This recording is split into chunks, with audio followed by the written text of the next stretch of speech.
네, 안녕하세요. 저는 용인제일교회 임병선 목사라고 합니다. 반갑습니다. 저는 용인에서 조용히 목회하고 있는데 제가 이 자리에 설 자격이 있는가 이런 생각을 하게 됩니다. 그러나 제가 목사 된 지 벌써 22년이 됐더라고요. 그리고 담임 목회한 지 한 10년이 됐는데 그간의 한국교회에 대한 여러 가지 생각들을 우리 여러분들과 함께 나누는 시간이 되었으면 좋겠습니다. 양해 말씀 드릴 것은요, 제가 목사지만 목사님의 언어에 잘 익숙하지가 않습니다. 오히려 세상의 언어에 좀 익숙한 면이 좀 있어요.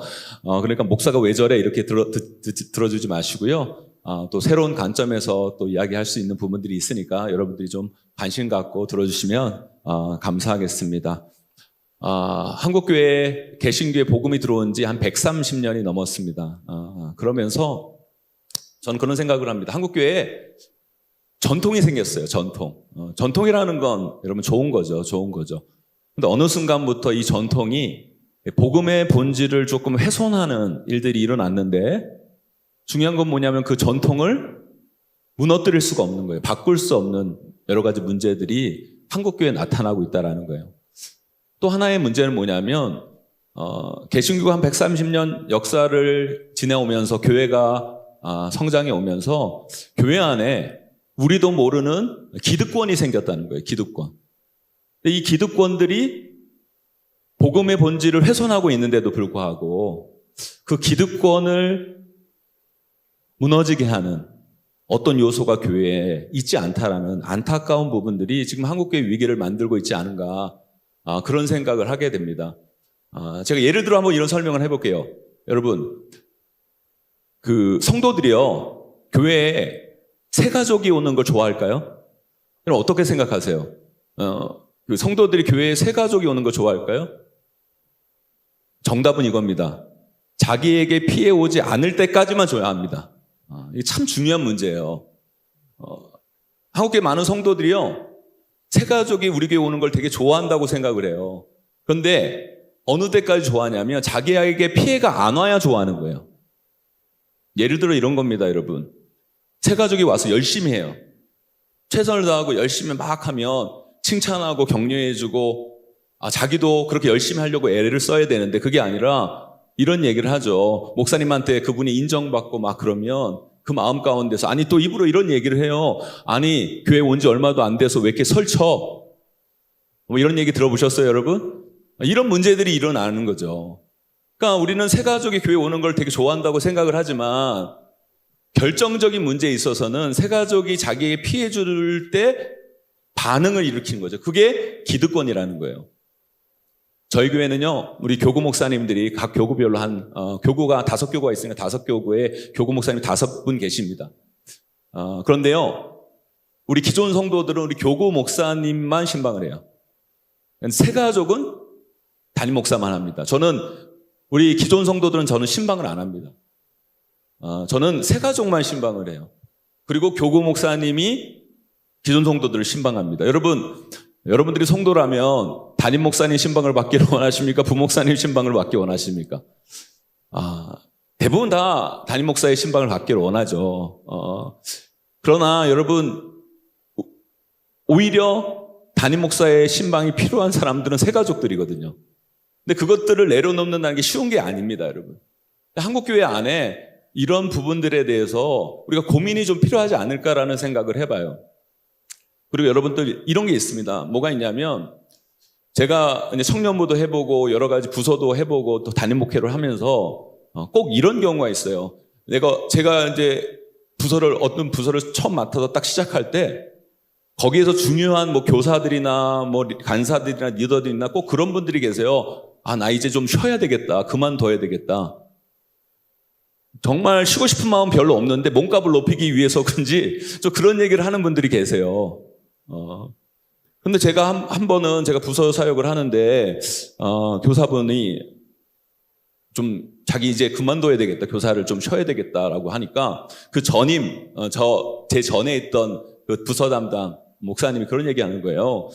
이분 꼭 잡아야 된다고. 이분 없으면 이 부서 안 된다고. 그런데 제가 그런 얘기를 했어요. 아니, 저 선생님 없어서 이 부서 안 될 거면 이 부서 망해야죠. 이건 그러면 이 부서는 하나님의 부서가 아니라 이 사람 부서죠. 제가 이런 얘기를 한 적이 있어요. 그러면 제가 이런 얘기를 합니다.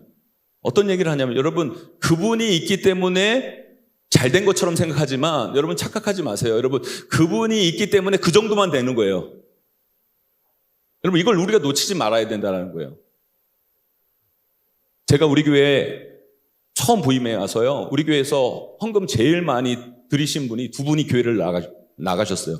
그분이 교회를 나가실 때 저에게 많은 성도님들이 찾아와가지고 다 하나같이 이런 얘기 했어요.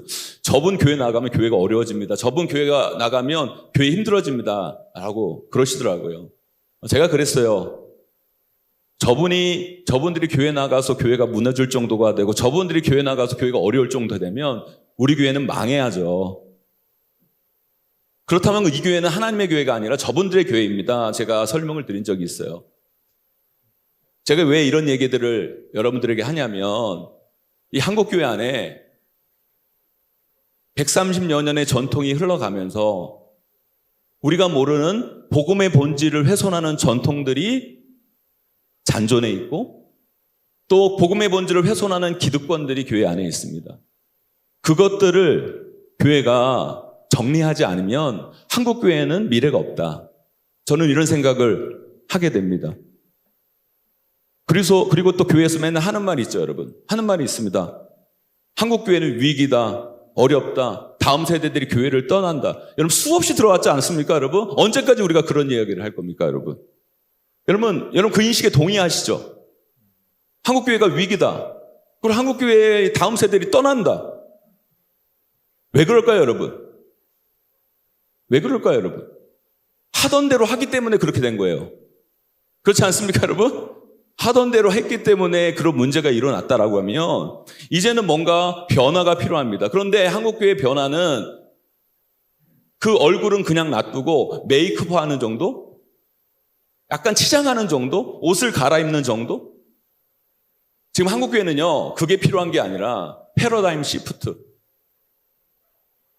위험한 도전? 어떻게 보면 위험한 도전. 변화와 혁신을 하지 않으면 한국교회는 미래가 없다라는 생각을 하게 됩니다. 제가 우리 교육자들한테도 항상 하는 이야기가 뭐냐면 이런 얘기합니다. 세상에서 가장 쉬운 게 뭔지 아십니까? 여러분, 세상에서 가장 쉬운 건 하던 대로 하는 게 가장 쉽습니다. 안 그렇습니까, 여러분? 세상에서 가장 쉬운 건 하던 대로 하는 게 제일 쉬운 거예요. 한국교회가 위기고 어렵고 힘든 이유는 하던 대로 해왔기 때문에 계속 그 위기 안에 머물러 있는 겁니다.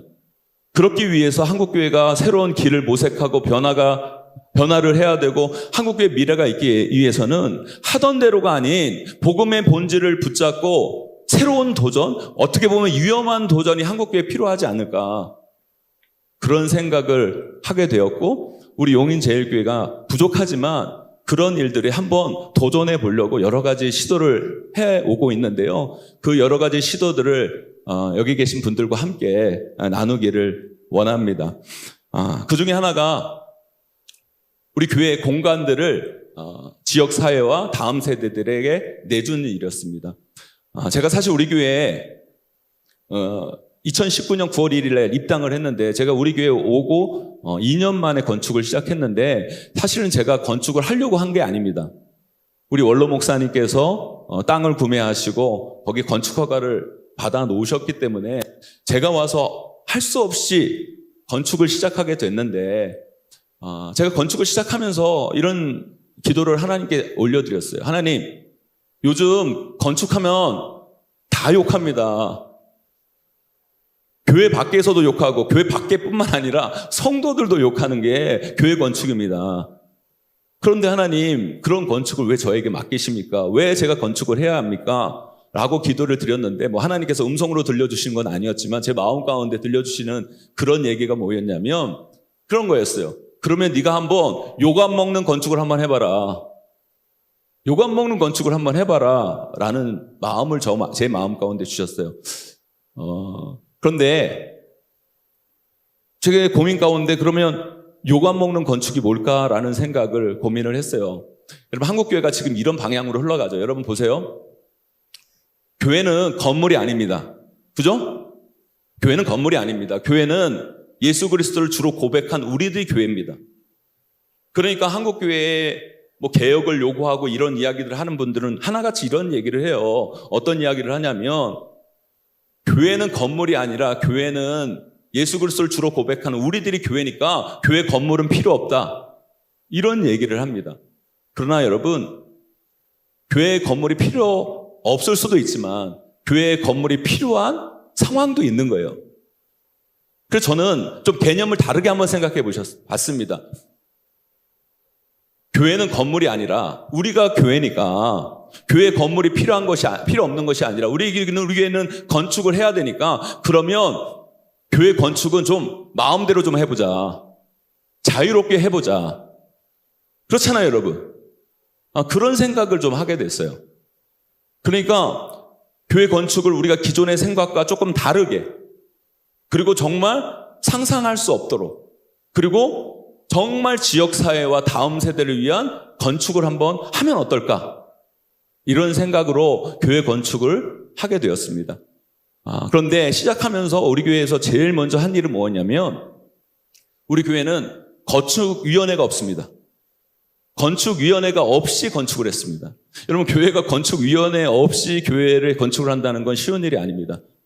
왜냐하면 교회 건축위원회를 통해 모든 것이 다 결정이 되기 때문에 교회 건축위원회를 없이 교회를 건축한다는 건 쉬운 것이 아니었는데 제 생각은 그런 거였습니다. 어떤 생각에서 건축위원회를 없앴냐면 첫째는 이런 겁니다.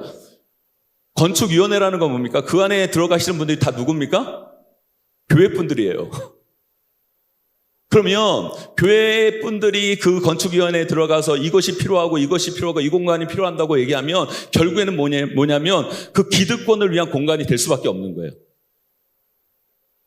그리고 그 건축위원이라는 분들도 대부분 다 장로님들 비롯한 안수집사님들, 권사님들, 중직자가 대부분이 될 것이기 때문에 결국에는 기득권을 위한 교회 공간이 될 수밖에 없는 상황이 벌어질 것이다 라는 생각을 하나 하게 됐고요. 또 하나는 뭐냐면 이런 겁니다.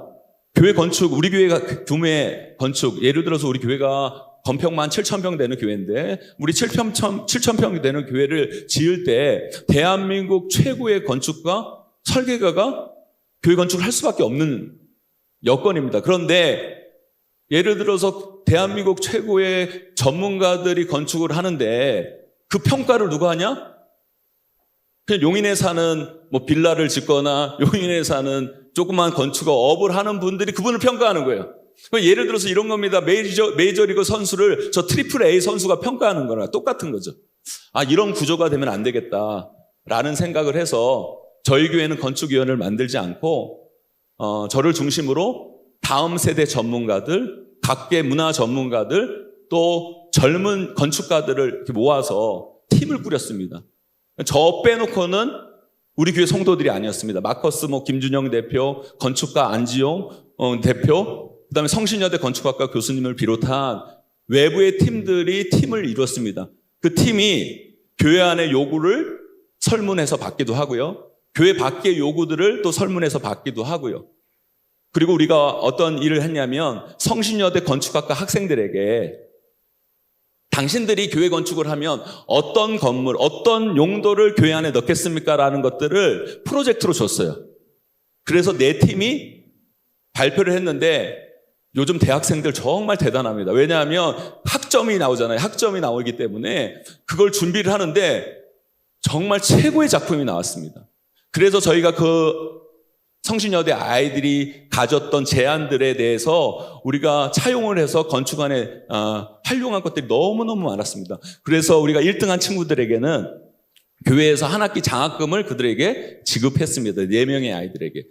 그렇게 해서 우리 교회 전체에 기득권들을 내려놓고 어떻게 하면 다음 세대와 어떻게 하면 지역 주민들, 젊은 세대들이 원하는 교회의 공간들을 만들까 고민을 해서 우리가 건축을 실시를 했는데요. 우리가 나온 결과는 이런 거였습니다. 뭐냐면 교회의 주중주일 복합 공간. 그러니까 교회가 대부분 교회 건축을 한다는 건 뭡니까? 예배를 위한 공간으로, 또 주일날 쓰는 공간으로 교회 건축을 하잖아요. 그런데 많은 건축비를 쓰면서 교회 공간이 단순히 예배의 공간, 주일날 하루 사용하는 공간으로 사용하면 안 되겠다. 이 공간을 주중주일 복합 공간, 일주일 동안 사용할 수 있는 공간으로 한번 만들어 보자라는 고민을 하게 되었습니다. 그래서 저희 교회는 모든 공간이 주중주일 복합 공간으로 만들어졌습니다. 그러니까 예를 들어서 그런 겁니다. 우리는 영아부실이 없습니다. 우리 교회는. 공식적인 명칭이 영아부실이라는 게 없습니다. 유치부실이라는 게 없습니다. 유년부실이라는 게 없습니다. 저희 교회 공간은 영아부실은 어린이 소극장이 영아부실입니다. 주중에는 어린이 소극장으로 씁니다. 그리고 주일날 강대상을 놓고 거기서 주일날 예배를 드릴 뿐입니다. 그리고 우리 교회 유치부실은 유치부실이라는 말이 없습니다. 우리 교회 유치부실은 댄스 연습실이 유치부실입니다. 그러니까 유치부실에 가보면 댄스 플로어가 깔려 있습니다. 그리고 정면에 아이돌 연습실처럼 전면이 거울로 되어 있습니다.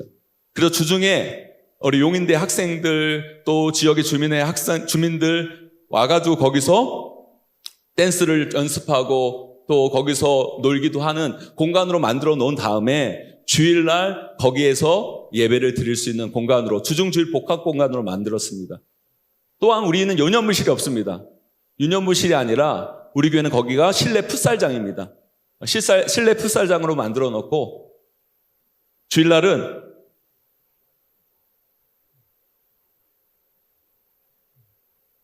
저희 실내 풋살장 보이시죠? 실내 풋살장 그 공간을 저희가 이제 유년부실로 사용하고 주중에는 아이들이 와서 마음껏 거기서 뛰어놀 수 있는 공간으로 사용합니다. 저기 보이는 극장닷은 바로 청소년부실입니다.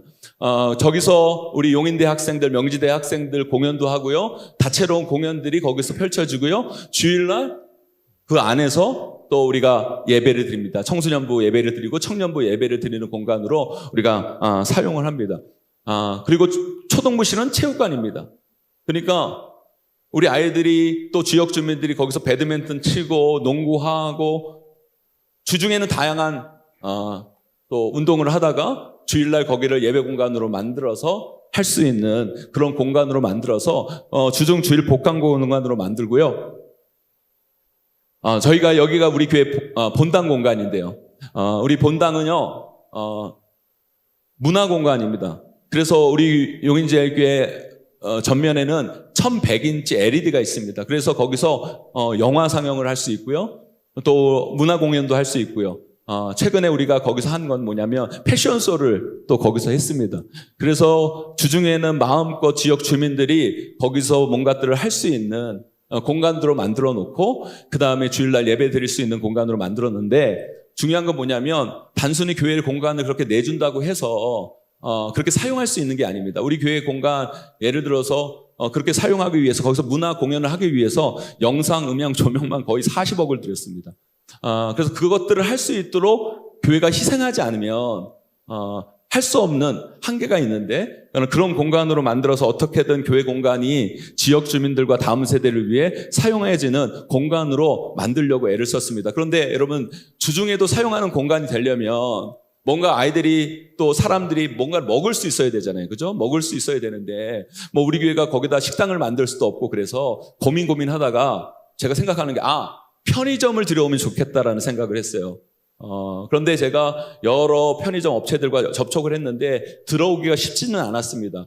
그런데 다행히도 이마트24에서 처음으로 대한민국 최초로 무인 시스템을 런칭을 하는데 지원자가 별로 없었나 봐요. 그러니까 우리 교회를 통해서 질문해 오기를 무인 시스템을 하는데 한번 교회가 할 수 있냐 질의가 와서 우리는 너무너무 환영이다 라고 해서 이마트24 무인 편의점을 우리가 대한민국 최초로 입점을 하게 됐습니다. 그래서 우리 교회는 편의점을 운영하면서 거기 지키는 사람이 없습니다. 카드를 대면 문이 열려지고요. 그리고 스스로 물건을 사서 계산을 해서 나올 수 있는 시스템으로 편의점이 운영이 되고 있고요. 그 다음에 카페도 있고요. 또 우리 교회는 PC방이 있습니다. 그런데요, 이 PC방이 엄청 애들한테 인기입니다. 그래서 이 PC방에 아이들이 많이 옵니다. 그리고 이 PC방을 통해서 전도가 엄청 됐습니다. 여러분 그런 경우가 꽤 있었잖아요. 옛날에 저는 남중 남고 나왔거든요. 그러니까 교회를 가야 자매들을 봤습니다. 그래서 처음에 자매들 보려고 교회를 갔다가 예수 믿고 목사 된 분들이 꽤 많이 있어요, 여러분. 그렇지 않습니까, 여러분? 그래서 저는 우리 교회 PC방을 만들어서 정말 교회 다니지 않는 애들이 한 발이라도 교회에 발을 내딜 수 있는 그런 계기가 된다면 복음의 조촉종이 생기지 않을까라는 생각을 하고요. 그 아이들이 PC방에 가서 PC를 하다가 예배의 자리까지 나올 수 있는 그런 것들을 만들기 위해서 노력하고 있고요. 특별히 우리 PC방에 우리 아이들이 PC를 하기 전에 PC 패스워드가 있습니다. 암호가 있는데 그게 바로 성경 구절 한 구절입니다. 무조건 PC를 사용하려면 예수 그리스도 믿는 아이들이나 안 믿는 아이들이나 성경 구절 한 구절은 쳐야 들어갈 수 있는 구절을 만들어 놨습니다. 그래서 어떻게 하면 지역 주민과 다음 세대 아이들이 교회의 발걸음을 옮길 수 있는가, 그런 고민 속에서 교회 공간을 저렇게 만들었다고 여러분 보시면 될 것 같고요. 여러분 극장 함께 활동 스튜디오 청추 챗불 여러분 보신 것 같고요. 우리가 에어바운스가 있습니다. 그 카페 옆에 에어바운스를 저렇게 둬서요. 우리 애기 엄마들이 본인 카페에서 또 이야기 담소 나눌 때 아이들은 저 라라랜드에서 마음껏 뛰어놀 수 있는 공간으로 만들었고요. 전시실, 또 방송 스튜디오, 우리 북카페 청을 통해서 아이들이 거기서 공부할 수 있고 또 차를 마실 수 있는 그런 공간으로 이렇게 만들었고요. 글로리 계단이 또 있습니다. 이음 도서관, 다음 세대를 위한 공간도 있고요. 키즈홀, 저게 영화부실입니다.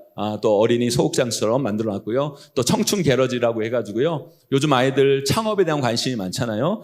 창업을 할 수 있는, 또 창업의 아이디어를 서로 나눌 수 있는 그런 게러지, 청춘 게러지를 만들어서 또 활용할 수 있도록 지금 하고 있습니다. 저는 이런 생각이 듭니다. 저는 우리 교회가 정답이라고 생각하지 않습니다. 또 이게 여러분들이 맞다고 여러분들한테 동의를 구하고 싶은 마음도 없습니다. 그런데요, 저는 그렇게 생각합니다. 지금 한국교회 위기라고 말하잖아요. 그리고 다음 세대들이 교회를 떠난다고 말하잖아요. 그럼 뭔가 몸부림이 있어야 되지 않겠습니까? 뭔가 해봐야 되지 않겠습니까? 저는 우리 교회가 정답이라고 생각하지 않아요. 그러나 하나님은 이 위기 시대에 복음의 본질을 붙잡고 뭔가를 해보려고 하는 사람들을 하나님은 찾고 계신다는 생각이 들어요. 그리고 거기에서 조금 문제가 있고 거기서 조금 실패해도 하나님은 그것 갖고 뭐라고 하시는 인색한 분이 아니라는 생각이 들어요. 오히려 그 실패를 격려해 주시는 분이라는 생각이 들어요. 그래서 저는 우리 교회 건축을 이렇게 하면서 우리가 정답에 꼭 맞게 건축을 한 것이 아니라 우리가 이렇게 시도하고 도전하는 속에서 먼저 문제가 있고 뭔가 실패가 있으면 그 다음 건축하는 교회가 우리 교회를 딛고 일어나서 새로운 것들을 만들어낼 수 있다라면 그것만으로도 우리는 시대에 사명을 다하는 교회가 되지 않겠나라는 생각을 하면서 저거는 우리 교회의 몸부림이자 우리 한국교회 미래를 향한 몸부림입니다. 여러분 그렇게 이해해 주시면 감사하겠고요. 어떤 부분들은 그렇게 이야기할 수 있을 거예요. 아니 뭐 저게 교회야, 저게 문화센터 아니야, 뭐 저게 교회야 라고 하실 분들도 있는데 그게 맞을 수도 있습니다. 그러나 저는 다음 세대를 위해 지역 사회들이 뭔가를 하고 싶었고 또 복음의 본질을 붙잡고 뭔가 몸부림치고 싶은 열망이 거기에 담겨져 있었는데 감사한 건요. 우리 성도님들에게 너무 감사하고 우리 장로님들에게 너무 감사한 게 뭐냐면 우리 성도님들과 장로님들이 그 기득권을 내려놓지 않았다면 절대로 저 교회의 건축은 이루어질 수 없었을 거라고 저는 확신해요. 예를 들어서 우리 교회는 성가대 연습실도 없습니다. 성가대 연습실은 방송 스튜디오가 성가대 연습실입니다. 주중에는 그냥 방송 스튜디오로 사용하는 거예요. 이번에 방송 스튜디오를 만든 게 얼마나 잘했냐면 온라인 예배를 드렸잖아요. 그럴 때 이 방송 스튜디오를 활용하면서 많은 컨텐츠를 만들어냈는데 우리는 방송 스튜디오를 주중에 사용하고 주일날은 피아노 한 대 갖다 놓고 거기서 성가 연습실을 할 수 있도록. 또 우리는 교사실이 없습니다. 여러분 교회에서 입김 제일 센 사람들이 여러분 교사와 성가대 아닙니까? 그런데 여러분 교사실이라는 건 일주일에 한 번 쓰는 거잖아요. 그죠? 여러분 한 번 쓰는 공간을 위해서 영아부 교사실, 유년부 교사실, 유치부 교사실 얼마나 낭비입니까 여러분? 그래서 저희 교회는 매일 출근하는 사람에게만 전용 공간을 줍니다. 그리고 일주일에 한 번 쓰는 것은 모든 것이 함께 나눠 쓸 수 있는 공간으로 설계를 했고 그렇게 진행을 하고 있습니다. 그런데 여기서 한 가지 덧붙일 건 뭐냐면 그렇게 다음 세대의 공간을 개방하다 보니까 지역사회 개방을 하다 보니까 우리 교회에서 안 들어갈 비용들이 들어갑니다. 예를 들어 쓰레기를 처리할 비용들, 그리고 또 PC방을 지켜야 된다 알바 비용들, 여러 가지 비용들이 추가로 제공이 돼요. 그런 거에 대해서 성도님들이 불만을 가질 수도 있죠. 아니, 우리가 쓰지도 않은 건데, 그리고 우리가 이거 해야 할 일도 아닌 건데, 이거 우리가 왜 부담을 해야 되냐. 근데 제가 우리 성도님들과 우리 장로님들 그런 얘기를 해요. 거기까지 하는 게 선교다. 거기까지 하는 게 선교다. 제가요, 제 박사학위 논문이 한국교회 주중주일 복합공간 연구라는 제목이 제 박사학위 논문인데요. 그러면서 제가 한국교회 대형교회, 작은 교회 다 조사를 해서 한국교회가 정말 지역사회와 다음 세대를 위한 공간으로 활용되고 있냐, 제가 박사학위 논문을 썼는데요. 제 내린 결론은 이겁니다. 한국교회는 큰 교회나 작은 교회나 공간의 용도에는 차이가 없습니다. 다 똑같습니다. 다만 크기의 문제였을 뿐인 겁니다. 중요한 건 뭐냐면, 여러분, 교회는 크기의 문제가 아닙니다. 그 공간을 어떻게 하면 다음 세대, 지역 주민들을 위한 공간으로 어떻게 하면 활용할 거라는 고민이 우리 안에, 목회자들 가운데 교회 안에 있지 않으면 새로운 미래에 대한 답을 우리가 얻을 수 없다라는 생각을 하게 됩니다. 그래서 여러분들도 목회하면서 참 어렵잖아요. 힘들잖아요. 근데 여러분, 어렵다고 말만 한다고 여러분 해결이 될 수 있는 게 아닙니다. 우리 목회자들이 아닙니까? 스스로 대안을 만들어 가야 됩니다. 우리 안에 이런 새로운 몸부림, 새로운 도전이 우리 가운데 필요하지 않을까, 그런 생각을 하면서 부족하지만 한 가지 제안을 여러분들한테 드린 거고요. 다음 제안은 이런 겁니다. 우리 교회에 심리 프로젝트라는 것들을 우리 교회가 작년부터 하게 되었습니다. 이 심리 프로젝트는 뭐냐면, 심리 4.5kg입니다. 예를 들어 5kg. 저희 교회가 대한민국을 위해, 세계를 위해 그렇게 모든 것을 책임질 수 있는 수준의 교회는 아닐지 모르겠지만, 최소한 우리 교회 5kg는 책임질 수 있는 교회는 되어야 되지 않을까라는 고민을 갖게 되었습니다. 이런 고민을 하게 된 이유는 뭐냐면, 작년에 우리 교회 주변에 김양장역이라는 역이 있는데, 그 김양장역이라는 역에서 한 청년이 투신 자살을 했습니다. 우리 교회에서 한 1km, 2km 떨어진 공간인데, 제가 그 뉴스를 보면서, 그 기사를 보면서 이런 생각을 했습니다. 아니, 우리 교회가 여기 있는데 한 사람의 죽음을 막지 못했다라는 게 제 마음 가운데 너무 큰 부담으로 다가왔습니다. 그 사람이 참 힘들고 어려웠을 때 우리 교회가 찾아올 수 있는 교회가 돼야 되는데, 그들이 찾아올 수 없는 곳이 되었다라는 게 너무 마음 아프고, 우리 용인제일교회가 사회적 책임을 다하지 못했다라는 그런 생각을 갖게 되었습니다. 그래서 단순히 우리 교회가 공간만을 지역 주민들에게 내주는 게 아니라 정말 그들의 마음과 삶을 책임질 수 있는 교회, 많이는 책임질 수 없어도 우리가 4.5kg, 5kg 정도는 우리가 책임질 수 있는 교회가 됐으면 좋겠다라는 생각을 하게 되었습니다. 그래서 저희 교회가 3가지 이제 프로젝트를 했는데요. 하나는 뭐냐면 생명사랑 프로젝트입니다. 이 생명사랑은 뭐냐면, 요즘 우울증이나 또 여러 가지 삶의 문제로 인해 자살을 생각하는 분들이 많이 있습니다. 그래서 저희 교회가 185-4620이라는 전화를 만들었습니다. 24시간 대기입니다. 그래서 24시간 누구나 전화할 수 있는 전화를 만들어서 대부분의 그 자살 예방 전화는 상담을 해주는 겁니다. 그런데 우리 교회는 상담뿐만 아니라, 상담에서 끝나는 것이 아니라, 우리는 무조건 전화가 오면 이야기를 하자는 것이 아니라 만나자고 얘기합니다. 그래서 24시간 그 사람에게 달려가서 우리가 그들과 함께 해주고, 1시간이라도 2시간이라도 함께 해주고, 밥을 같이 먹어주고, 그래서 그분이 극단적인 생각을 하지 않도록 옆에 있어주는 그런 일들을 좀 하면 어떻겠나, 이런 생각을 해서 우리 생명사랑 전화를 만들고 185-4620을 만들고, 거기서 이제 부목사님들 또 우리 상담사들 우리 대기하면서 2인 1조로 해서 그 사람을 찾아가서 그들과 함께 해주는 서비스를 제공하는 거, 생명사랑 서비스고요. 두 번째는요, 사랑 나눔 서비스입니다. 이 사랑 나눔 서비스는 뭐냐면, 우리 교회 안에 공유 냉장고가 있습니다. 그래서 누구나 와서 힘들고 어려운 사람들은 거기에 쌀, 라면, 반찬들 다 있는데요. 거기서 쌀, 라면, 반찬들은 어떻게 공급되냐면, 우리 성도들이 마트에 갈 때 라면 한 봉다리 살 거 두 봉다리 사서 한 봉다리는 본인이 먹고 한 봉다리는 교회에 와서 거기다 내는 겁니다. 쌀을 구입할 때 한 가마니 살 때 한 가마니는 옛날에 같으면 한 가마니를 샀는데 두 가마니를 사서 한 가마니는 자기가 먹고 한 가마니는 교회에 놔둬서 그것을 교회에서 잘 분리해서 나눌 수 있는, 그리고 반찬도 자기 식구 먹는 반찬만 하다가 두 배를 반찬을 해서 그것을 교회에 갖다 주면 우리 산학 나눔팀에서 그것들을 잘 분배를 해서 나눠주는, 그래서 우리 교회가 지역에 있는 대학생들을 섬기기도 하고요, 이주민들도 섬기기도 하고요, 차상위 계층들, 우리 교회 안에 있는 동사무소들이 있거든요. 행정복지센터가 있거든요. 그곳과 연결되어서 우리 행정복지센터에서 도와주지 못하는 그런 분들을 우리가 직접 찾아가서 반찬을 나눠주고 식료품을 나눠주는 그런 서비스를 하는 것이 바로 사랑 나눔 서비스입니다.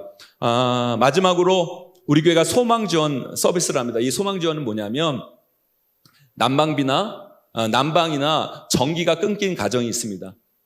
여러분, 난방이나 전기가 끊겼다는 건 3개월 정도, 그죠? 3개월 이상 여러분 난방비나 전기세를 못 냈기 때문에 끊어진 거잖아요. 그래서 우리가 1회에 한해서 그분들에게 난방비, 전기세를 대납해주고 그분들이 한 계절만큼은 최소한 살아남을 수 있는 여건을 그분들에게 만들어 주면 좋겠다라는 생각을 해서 소망 지원 캠페인을 하게 되었습니다.